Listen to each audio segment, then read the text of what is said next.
I'm Lisa Dahl, health and well-being coach, and welcome to Getting Healthy Without Rules. This show is about understanding the things that impact your wellness and finding ways to improve it. This show supports a non-diet, no-rule approach to health and wellness. Health and wellness is a moving target, and we all have different needs and opportunities to improve it.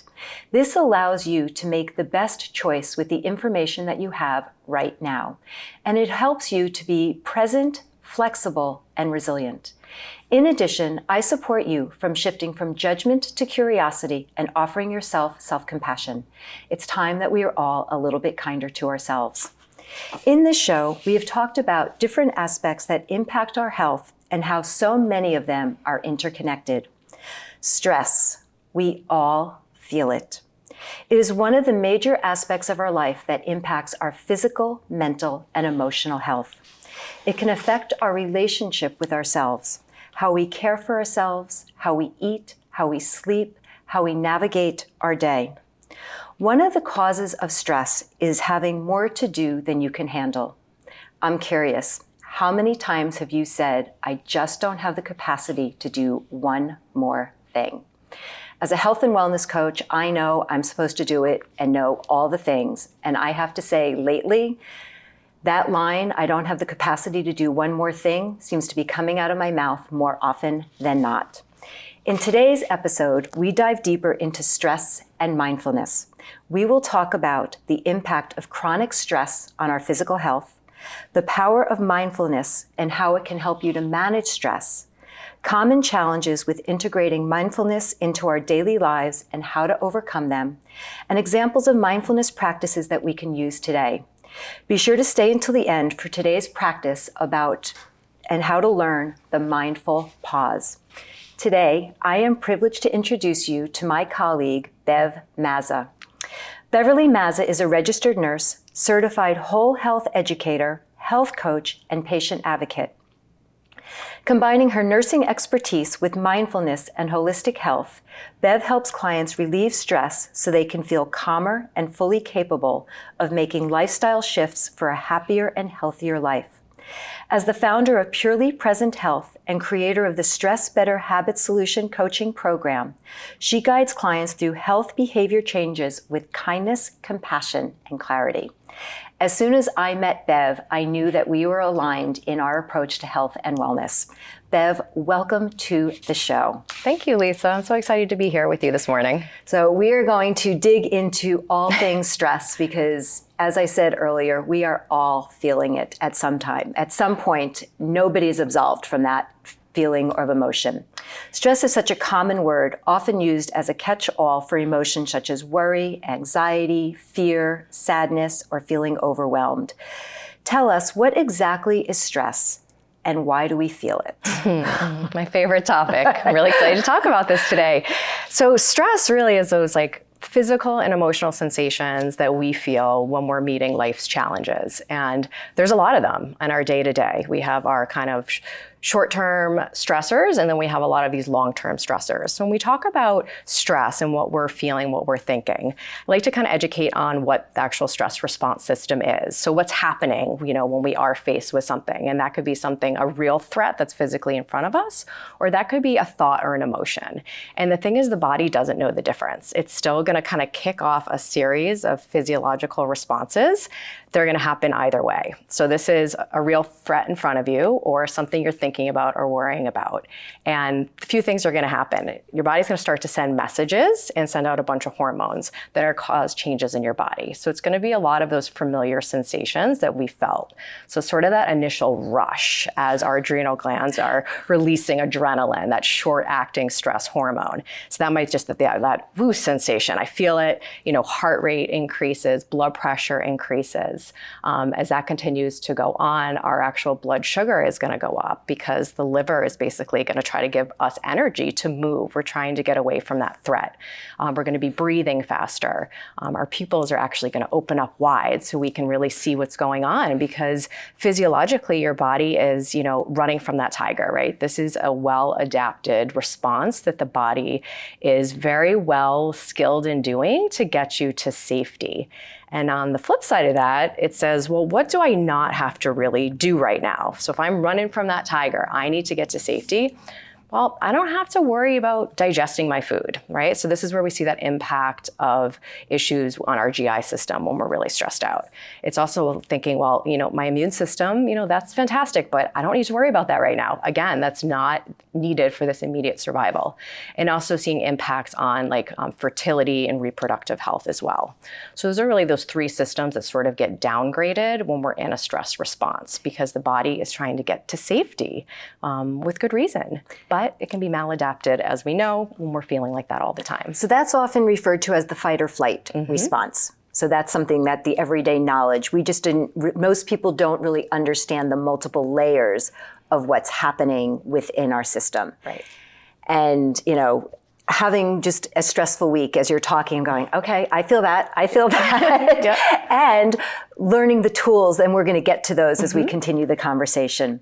What is the difference between stress, chronic stress, and burnout? Because those are three words that are, again, thrown around without often people understanding the full differentiation between them. So I like to always talk about stress as a continuum, right? So we can kind of slide back and forth along the scale. So we talk about stress, and we want to see an acute stress. So that could be somebody cutting you off in traffic, right? Just stressful, or sitting in traffic. It could be an event coming up, say coming in for an interview or something How's like that stress level? Yeah. An acute stressful event that is going to pass. And then, your body might come back into a more restorative state, into that parasympathetic state, which is sort of contrasting with the sympathetic, our rest and digest. It's where we really want to be hanging out most of the time. Chronic stress can be these ongoing challenges that we're facing. And these might be things that, you may have some control over, you may not have. We can't remove stress from our life. So I'm not a fan of saying get stress-free. I never talk to people about that. I don't think that exists. It's really about how do we manage our stress? How do we relieve stress? But we're in that state of chronic stress. Again, the body has gone through that acute response system, but it's also still kicking out cortisol, because cortisol is that long-acting hormone. So when it's still feeling threatened, it's going to be kind of pumping this out. And it's not that cortisol is a bad thing. We need cortisol. It's involved in many body functions. But when we can't kind of flip that switch off and go back into a parasympathetic state, we're going to have some detrimental effects across all of our body systems. And that will kind of continue on and on. And then what happens as that goes on, and if there's not an intervention to support the body to come back into a more relaxed, restorative state, we get to the end of the spectrum, which is burnout. And really what burnout is the body's protective mechanism. It's basically saying, I think it's giving you this message of, I've tried, I've supported you, I'm pumping out this stress hormone, I'm done. And you know what? For your sake, for restoration, I'm shutting it down. So it takes cortisol and it says, I'm shutting this down, and we're gonna really need to restore. So with that, then we start seeing a lot of feelings of hopelessness, helplessness, depression, can really get to that, apathy, loss of interest in activities. So really kind of that further end of that spectrum. It's a full body response. Yes. It's emotional, physical, and mental. And they all work together to be able to restore, to get back to that homeostasis place. And it takes time. There's no quick fix. Absolutely not. How does chronic stress affect our physical health, and what are some of the long-term consequences when it's unmanaged? Because people think, we have to plow through it. I've got this. I've got too many responsibilities. I don't have time to make that shift. Maybe you don't have a choice. Yes. Yeah, no, I love that you say that. And I like to definitely talk to my patients about this a lot when they're like, I'm too busy to kind of care about the stress. And I'm like, do you hear what you're saying? This is the exact time where we really need to care about this. And really when it comes to stress, there is no, illness, disease, chronic condition that we have that's not going to be impacted by stress. So whatever it is that anyone is facing, having a regular stress management practice is only going to support whichever body system potentially is compromised, whatever you're struggling with your health. Obviously, now that we understand what's going on with the body and that sympathetic response, it's not a wonder why this is often linked to issues in our cardiovascular health, because ultimately, we're talking about high blood pressure, high heart rate, inflammation inflammation in the body, which is wear and tear on our whole vascular system. So that's really putting us at risk for things like atherosclerosis, so that buildup in the vessels of the cardiac system. Obviously talking about the high blood pressure, risk for stroke, heart attack, all of that stuff has definitely been linked to stress. Digestive system, also mentioning that. So with stress, we see things a lot with not only with having issues around like IBS, diarrhea, constipation, but also just in general, the body not being able to actually extract the nutrients it needs from the foods that we eat. So even if we're eating very well, it might be if we have a compromised gut, that's going to really have an impact on how we're actually able to utilize those ingredients and create the energy that we need as well. A lot of issues around sleep, insomnia, which makes a lot of sense. When we're really stressed, it's hard to relax. Oftentimes, when I speak to people, sometimes when they put their head down on the pillow at night is the first time that they've really kind of settled and dropped into the day. So it's a wonderful time for your mind to just get really busy activated. And just everywhere. And for some people, that's when they're trying to go to sleep. For some people, that's 2 a.m. So that can be definitely a profound consequence. And as we know, sleep is such a foundational health behavior. Then oftentimes when that's offset, that can offset so many other aspects of your health. Back to our friend cortisol. Cortisol is supposed to naturally rise in the morning, prepare us for our day. And then over the course of the day, it goes down and it switches off with melatonin, which is actually a hormone that helps us sort of rest down and power down. So you can imagine the body gets a little confused if the cortisol is pumping and pumping. Right. The sleep-wake cycle can be really dysregulated, and that's a big issue. And I've had a sleep expert on, and just knowing from my own experience, with working personally and professionally, that when, talking about sleep, people think that, the problem is I can't sleep, and that the problem is at midnight, when the problem is really all the hours leading up to it. And going back to the stress that it's our thoughts. And we can't see it, other people can't see it. And therefore, it's like that silent thing that creeps into our lives and takes over. Absolutely. Why is it important to understand and address the underlying emotions that are causing us discomfort? Because when I started, I said, we have these bucket terms. I'm stressed. That doesn't really tell us what's going on. What does it mean to kind of dig below that to understand what's actually happening? Yeah, so I think being you're a health professional, wellness professional, is we all know that our emotions are stored within our body. So wherever that be, that can land in different places for different people. But I think people know, in general, you're feeling stressed, you're gonna have physical sensations with that. Some might be more obvious. You might be like, my shoulders are really up high, or I'm clenching my jaw. Some might be more subtle where you don't really recognize that you're breathing really shallow, and that's causing a lot of kind of constriction here. So when we have all of these emotions and we're not necessarily tapped into understanding what's going on with them and paying attention to those physical sensations, we can really miss that opportunity, I think, to kind of intervene and start supporting our body at an earlier state before we get down the road to burnout. Because unless we start really kind of tackling these thoughts and these emotions, they're not going to go anywhere. But they can land sometimes within the body, and then we can kind of lose awareness and have a detachment from them. And maybe not even recognize at that point that, wow, this really was stress as that driver. And now, I'm still trying to plow through it, but it's still with me and I'm still not managing it. How hard is it to help your clients be more particular about what that stress is? Defining whether it's worry, anxiety, loneliness, trying to dig into the other words and staying out of that bucket to help them connect more, to be able to create that awareness of what's going on. Do you find that to be a challenge, or do you find that your clients are like, oh, I know exactly what it is? I think people, once given the opportunity to talk about it, and I think have permission to talk about what is stress, and it's different from person to person. And also having people realize that stress is a lot of different things, whether it is, relationships, your workplace, the environment that you're in, the food that you're eating, the toxins you're exposed to. Stress, there's a lot within that. And not everyone always sees it like that. A lot of times they see it as stress as this sort of like nuisance of something that's happening to me. But there's also stress, that maybe we can't relieve. Like maybe you're a caregiver, there's things like this that are going to be part of your life. So I think that permission to talk about it, people realize what is bothering them and kind of digging a little bit deeper. Well, what about that is difficult for you? And let's explore why this is difficult and then what would make this easier for you. But permission in that space to talk without judgment and knowing that you are not alone in what you are experiencing. Mindfulness has become very popular today, and we often are told to, just go practice mindfulness.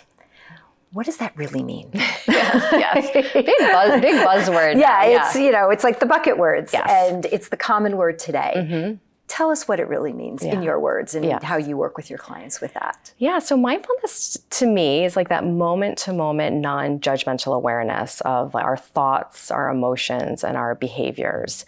So it's like paying attention on purpose, moment to moment, but doing it through a non-judgmental approach, which is where a lot of times I think we get tripped up in, even if people are like, okay, I'm paying attention to what I'm doing in right now, but it's like, are you judging it? But there's that but. Yes. So that's sort of that differentiator that I think is kind of a new and kind of fresh perspective than how we might typically kind of tune into ourselves, if we're doing that at all. A lot of times we're so busy, as I said, like you get to the end of the day and then you're like, oh, what happened today? Where am I? My physical body, emotionally, where am I? Because I use mindfulness a lot with my clients for mindful eating. And what they're noticing, which I always laugh, is, we'll do a weekly check-in coaching call. And they'll say, well, all I did this week was notice. Like, that's the prize, is creating that awareness and being able to accept the fact that it is not perfect. And that when you notice that you're distracted and bringing yourself back into that space, that is part of the practice. Absolutely. That's that strengthening. As I say, the more your mind is muscle. wandering off, it's that muscle memory to coming back. That's really like where we're building up that practice. What do you find to be the biggest benefits of mindfulness? I know there's a lot. Goodness. I mean, everything. I think from, the nurse in me likes to speak to a lot of sort of the physical benefits and the research that's being conducted on that. A lot sort of, within the cardiovascular space, but of course across other health conditions as well. So I think it's a really exciting kind of intervention that people can bring in to various disease states or conditions they might be experiencing. From the emotional standpoint, I think a lot of people come at it as, yes, I want to be kind of stressed less, which again, is, stressing less is, good. We're not going to be without stress, but just sort of bringing it down and bringing ourselves kind of back into our bodies, physically feeling what's there, emotionally what's with us. And that self-compassion piece for me is really key, because we're not always very kind to ourselves. We're often the meanest voice going on. And for me, one of the things that I really gravitated with the mindfulness practice is sort of that permission and that self-compassion to recognize, like, wow, this is really difficult right now, and not trying to push it away. Or if you do encounter something and maybe, other people around you are just like, well, you shouldn't feel like that. And then you tell yourself, well, I shouldn't feel like that. And you're like, well, I do feel like that. And there's got to be a self-compassion piece, and like, that's okay. I can feel like this. I can go a little bit deeper and explore maybe like why I'm feeling like this and what does this mean? But just allowing whatever is. And that's what I love kind of coming to sit down, whether it's, in a formal meditation practice, is like, you're just bringing your whole self as it is, and whatever shows up for you, shows up for you. And you're kind of going to welcome it and always have the opportunity to kind of bring yourself back into your body, back into your breath, and just be in that present moment, because we are in the past most of the time, or we are somewhere out in the future. Somewhere in between, except for being present. Exactly. And we often use the words, what would you say to your best friend? And it sounds so simple, and it's not easy. And we all experience that conflict of, are we being too easy on ourselves if we're self-compassionate? And what we're learning, and what the studies are showing, is that when you are more compassionate, you have the ability to not be filled with guilt and shame when things don't go so well, that it gives you more capacity to be able to go forward and to move into the future. Absolutely. Completely agree with that. How can mindfulness practices relieve stress and support healthy habit change, such as adopting a healthier way of eating? A subject we both share. Yes, the mindful eating. I mean, I think with mindfulness, as we've just kind of talked about what it is, it's you're paying attention from moment to moment. So it really allows a nice opportunity to identify triggers that might be causing you potentially to eat a certain way.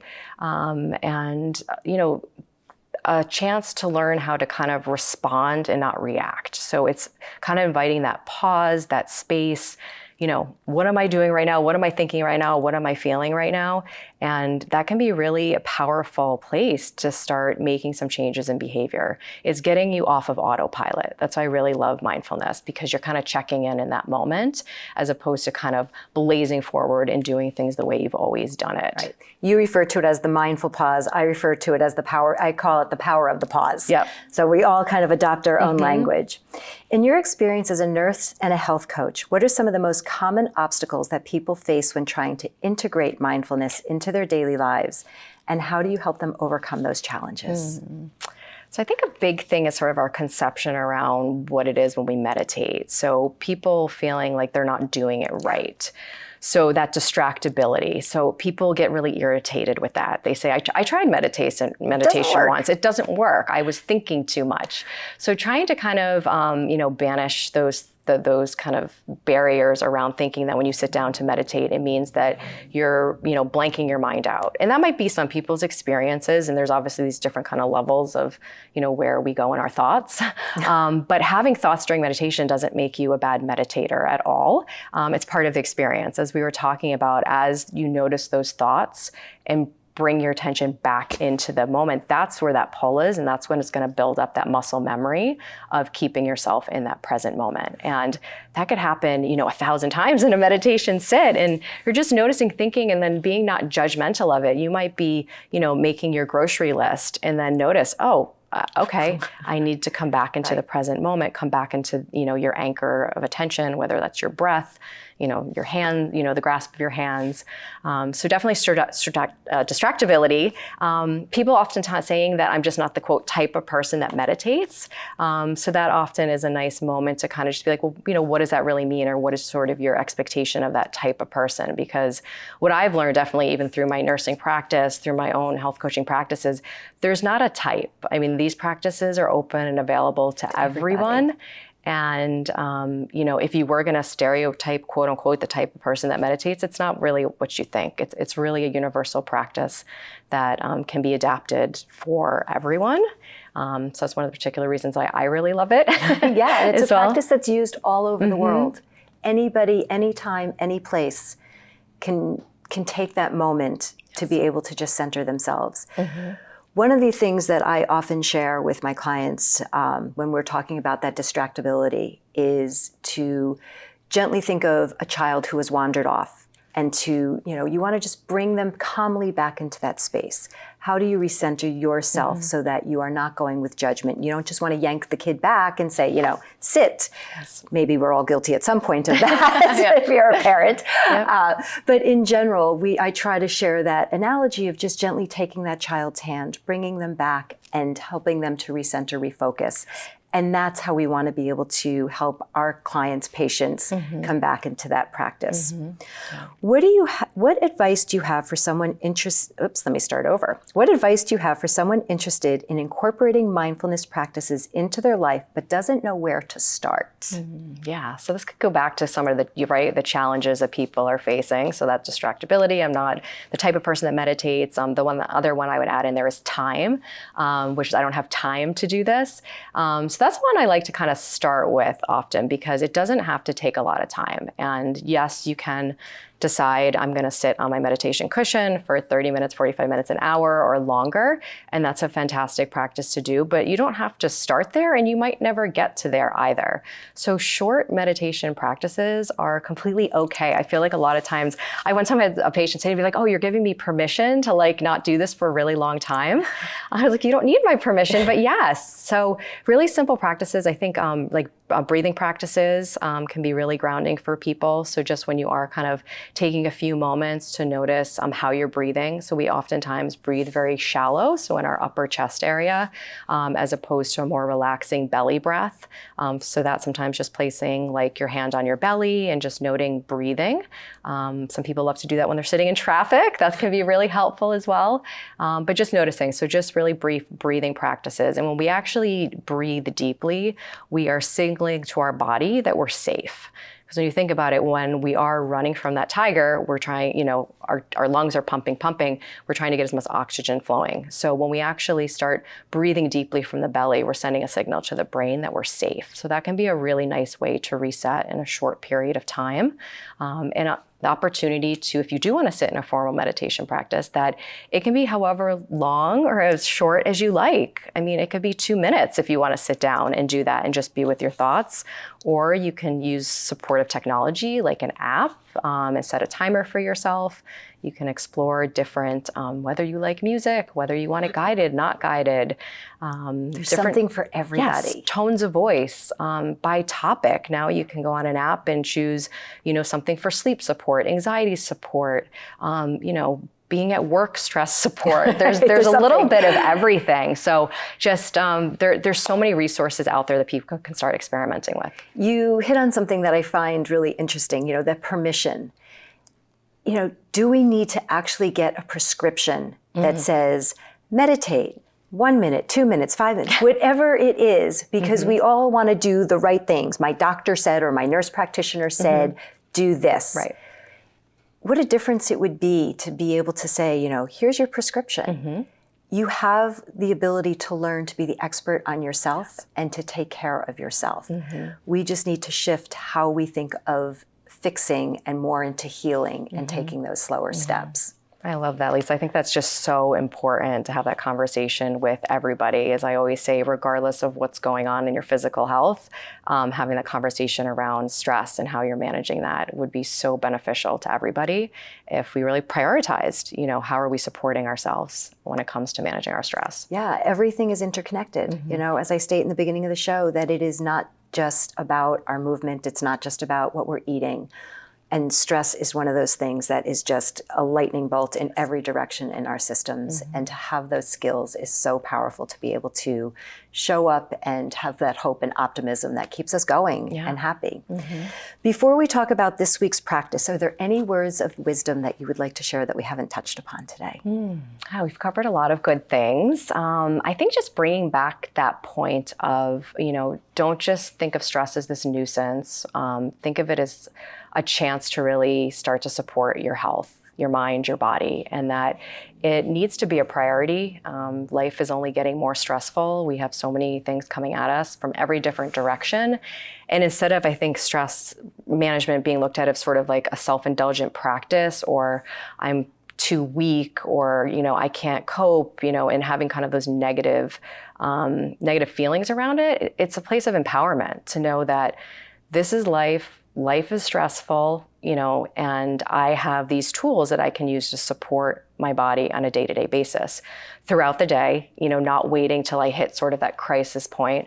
Because it's really when we get into a way of practicing this and we have tools that are supportive to us and that we feel good about using, when we do have those crisis events, which we all are going to have, we're going to have a stronger foundation. We're going to have more stress resilience, and we're going to be able to pull from that. And that's so incredibly important. Yes, it's, creating that awareness and then knowing what tools in your toolbox to pull out to be able to take care of yourself and without letting it get to that urgent spot. And even when we're there, we still have the ability to have those tools to bring ourselves back into a calmer state. Yes. I know you have a mindfulness practice today, and I would love for you to take us through it. Sure. Yeah, absolutely. Great. I'll do a little bit of a abbreviated one for the sake of time. Just want to offer to everybody the opportunity to practice what I call the mindful pause. So this is something really nice you can do as a beginner practice, but even if you have more experience, it can still be a really helpful framework to keep mindfulness kind of at the top of your mind throughout the day. So simply what we're going to do is we're going to choose 3 times throughout the day where you're going to drop in and do the mindful pause. So what can be really supportive for you to actually set an alert on your phone as you would any event that you were scheduling, or you can tie it to a behavior that you do 3 times a day. So for some people, this might be kind of pairing it with eating 3 meals a day, if that's part of your regular eating practice. So choose some time, set a reminder for 3 times. And what's going to happen is once that timer goes off, or potentially if you're sitting down for your meal, you're going to drop in. So you're going to practice and take 5 deep breaths. And so in talking you through this, you're going to keep in mind kind of just dropping into this, noticing where you feel the breath most, and trying to bring that breath deeper into your belly. Placing a hand on your belly can be really supportive so you can actually feel that sensation. And you're going to take yourself through a cycle of 5 breaths.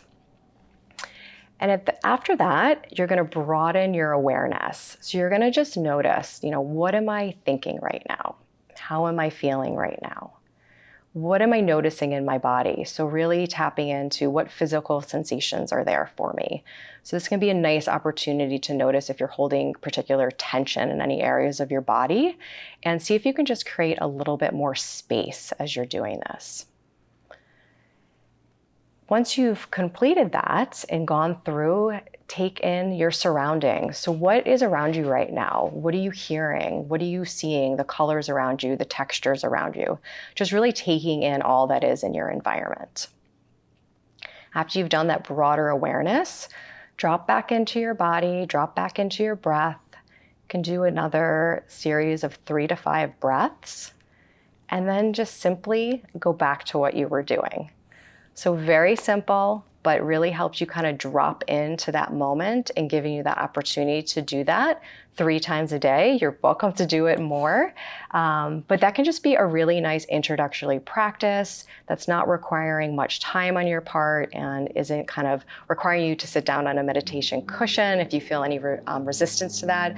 But this is a really nice way to bring in a daily mindfulness practice. And I think this is really accessible to everyone, Lisa. Yeah, no, it's perfect. And just even listening to you go through the instructions is just such a calming presence and really helps. I can just feel my stress reducing a little bit.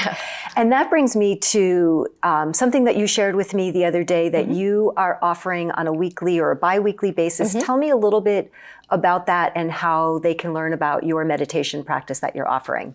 Really excited. So with Purely Present Health, I wanted to kind of offer up to my community an opportunity to practice mindfulness meditation together. So I've launched bi-weekly, so every other Tuesday from 7 to 7:30, we meet on Zoom for 30 minutes. So those 15 minutes of a lightly guided meditation followed by 15 minutes of reflection, discussion, going a little bit deeper on any mindfulness or meditation topics, and just kind of offering that as a resource as, one-time registration. After that, you can choose to come or not come. It's always available to you, and people can just drop in and just kind of be there and sit and practice and learn about some foundational mindfulness practices, and there's no experience needed for it. So that's great. I mean, it's a tool you can use, and it's easy and it's available and it's free, which is even better.